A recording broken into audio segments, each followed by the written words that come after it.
Hay historias que a primera vista parecen simples, ¿no? Como un cuento sobre animales en una granja. Pero ¿qué pasa si esa granja es en realidad un reflejo del mundo entero? Hoy vamos a ver cómo un relato, en apariencia sencillo, se convirtió en una de las herramientas más poderosas para entender la política, la sociedad y la propia naturaleza humana. Todo arranca en un lugar que podría ser cualquiera, la Granja Manor. Aquí, los animales viven para trabajar, sobreexplotados, oprimidos, hasta que una noche un sueño empieza a crecer. La idea radical de un mundo diferente, un mundo sin amos. Este es el escenario, la Granja Manor, del señor Jones, un tipo bastante descuidado, por cierto. Y aquí es donde pasa lo impensable. Inspirados por el sueño de igualdad de un viejo cerdo, los animales se unen y logran expulsar a su opresor. Por primera vez, son dueños de su propio destino.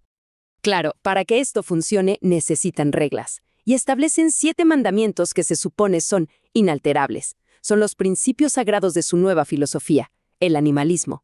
Una promesa de libertad para todos. Y la regla de oro, la más importante, todos los animales son iguales. Pero bueno, como suele pasar en muchas revoluciones, esa utopía no dura. Muy pronto empieza a surgir una nueva tiranía, incluso más despiadada. Y lo más aterrador es que no viene de afuera, sino de sus propias filas. Se dan cuenta de que derrocar a opresor era solo el primer paso. Y aquí es donde la cosa se pone interesante. ¿Cómo es que una fábula, una historia de animales, se transformó en una de las críticas políticas más importantes y duraderas de la historia? El secreto no está solo en qué cuenta la historia, sino en cómo lo cuenta. La respuesta no está tanto en la trama, sino en el arma que su autor, George Orwell, eligió para lanzar su mensaje, el inmenso poder de la novela. Orwell no eligió este formato por casualidad. Lo escribió como una novela porque es la estructura perfecta para esto, para desarrollar tramas complejas, para crear personajes con mucha profundidad y, lo más importante, para hacer un comentario social detallado y mordaz. Ok, entonces hablemos de esas herramientas. ¿Qué fue exactamente lo que usó Orwell, gracias al formato de la novela, para construir esta obra maestra? Vamos a desglosarlo. Primero que nada, la estructura.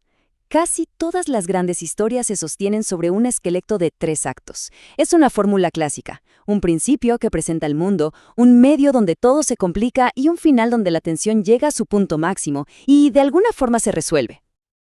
Y es fascinante ver cómo Rebelión en la Granja encaja a la perfección en esto. El primer acto es la pura emoción de la rebelión.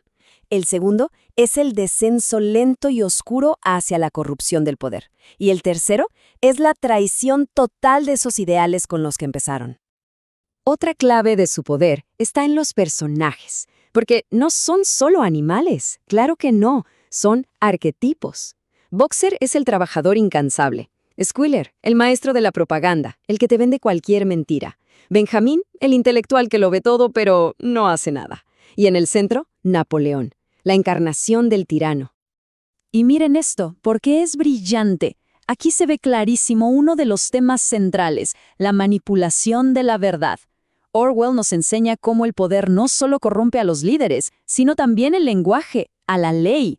Fíjense cómo añaden palabras en secreto, pequeñas modificaciones que de repente justifican todos sus privilegios. Pero esperen, que falta la capa más profunda, la que convierte esta historia en una genialidad. Porque Rebelión en la Granja no es solo la historia de una granja, es la historia de una revolución muy real. Orwell la construyó como una alegoría. ¿Y eso qué es? Significa que la historia superficial de los animales esconde un segundo significado, uno mucho más profundo y conectado directamente con un momento clave de la historia mundial. Cada elemento de la granja es un espejo de la historia. Por ejemplo, la lucha de poder entre los 2 cerdos líderes, Napoleón y Snowball, es un paralelo directo de la amarga rivalidad entre Iosif Stalin y León Trotsky. La expulsión de Snowball de la granja refleja directamente el exilio y posterior asesinato de Trotsky a manos de los agentes de Stalin. Y las conexiones siguen y siguen. Los feroces perros de Napoleón son un reflejo de la policía secreta de Stalin.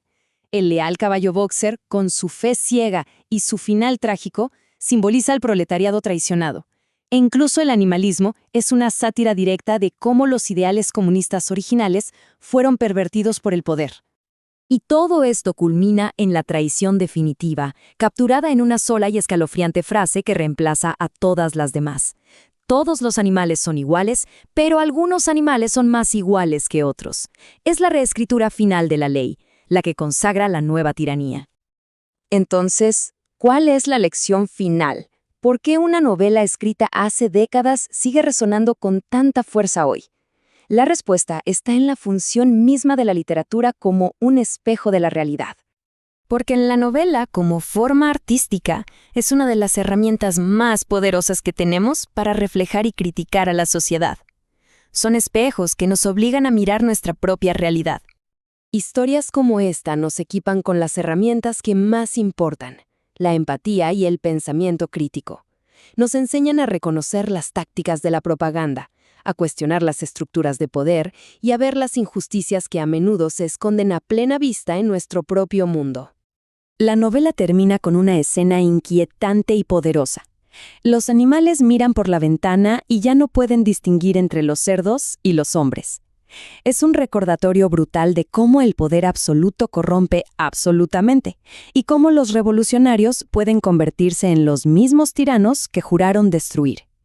Y esto nos deja con una última reflexión, una pregunta que la novela nos obliga a hacernos. En nuestro mundo, hoy, ¿quién escribe los mandamientos? Y más importante aún, ¿nos estamos dando cuenta si los están cambiando frente a nuestros ojos?